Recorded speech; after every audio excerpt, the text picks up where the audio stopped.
السلام علیکم ورحمۃ اللہ وبرکاتہ۔ میرے عزیز بھائی اور بہنوں، آج سے کچھ دن پہلے میں نے شوال کے 6 روزوں کے متعلق ایک کلپ بنائی تھی، جس میں نے یہ بات عرض کی تھی کہ شوال کے 6 روزے رکھنا مستحب ہے، سنت ہے، رکھنا چاہیے، اچھا عمل ہے۔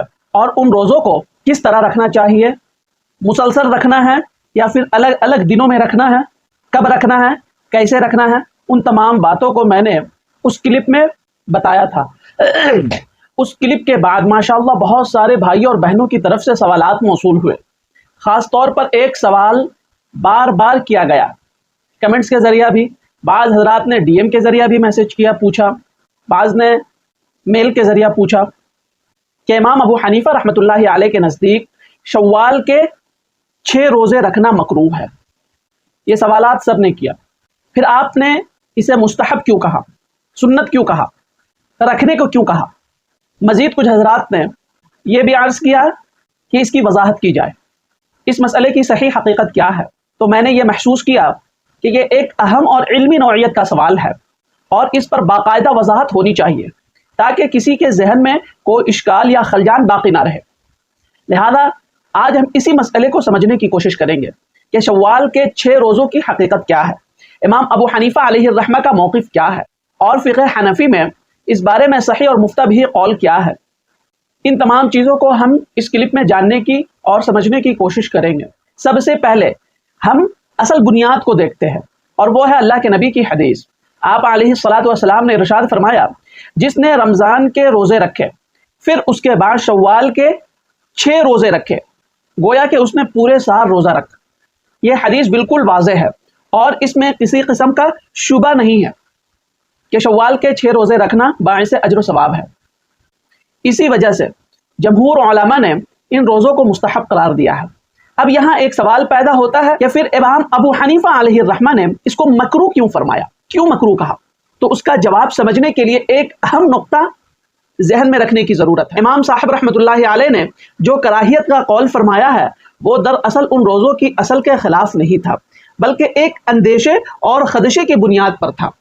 اس زمانے میں یہ خطرہ تھا کہ کہیں عوام ان چیزوں کو رمضان کے ساتھ ملا کر لازم اور ضروری نہ سمجھ لے، یا یہ گمان نہ کر بیٹھے کہ یہ بھی رمضان کا ہی حصہ ہے۔ اس لیے امام صاحب رحمۃ اللہ علیہ نے احتیاطاً اس سے روکا تاکہ دین میں کوئی غلط فہمی یا اضافہ پیدا نہ ہو۔ یعنی صاف بات یہ ہے کہ یہ کراہیت ایک احتیاطی تدبیر تھی، نہ کہ حدیث کا انکار یا فضیلت کا انکار۔ اب آگے بڑھتے ہیں۔ امام صاحب رحمۃ اللہ علیہ کے 2 جلیل القدر شاگرد ہیں، امام ابو یوسف اور امام محمد علیہ الرحمہ۔ ان دونوں حضرات نے واضح طور پر فرمایا کہ شوال کے 6 روزے رکھنا یہ مستحب ہے اور حدیث پر عمل کرنا بہتر اور باعث اجر ہے۔ یہاں ایک نہایت اہم اصول سمجھ لینا چاہیے، اور یہی اصل میں ساری غلط فہمی کی جڑ ہے۔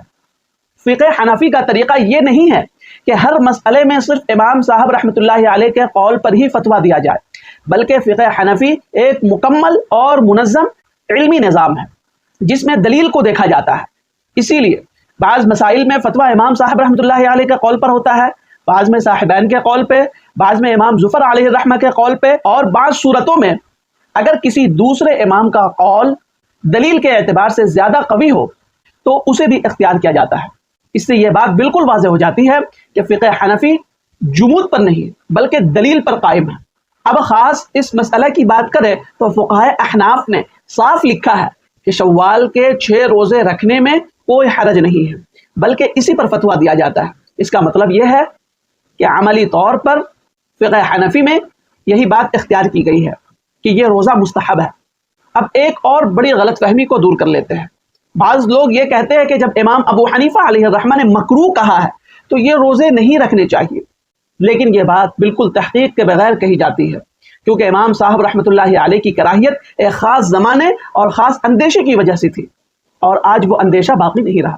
آج ہر مسلمان، عام سا عام مسلمان، یہ جانتا ہے کہ یہ روزہ فرض نہیں ہے اور نہ ہی رمضان کا حصہ ہے۔ ہر شخص اس بات کو تسلیم کرتا ہے، جانتا ہے۔ اس لیے وہ وجہ ختم ہو چکی جس کی بنیاد پہ کراہیت کا قول فرمایا گیا تھا۔ لہذا پوری بات کا خلاصہ یہ ہے کہ حدیث سے شوال کے 6 روزوں کی فضیلت ثابت ہے۔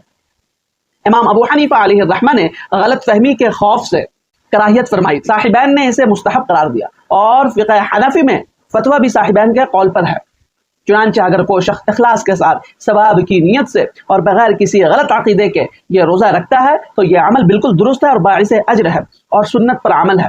میرے عزیز بھائی اور بہنوں، میں امید کرتا ہوں کہ جن لوگوں کا یہ سوال تھا شوال کے 6 روزوں سے متعلق، انشاءاللہ جو سوال کیا گیا تھا تمام کا میں نے جواب دیا۔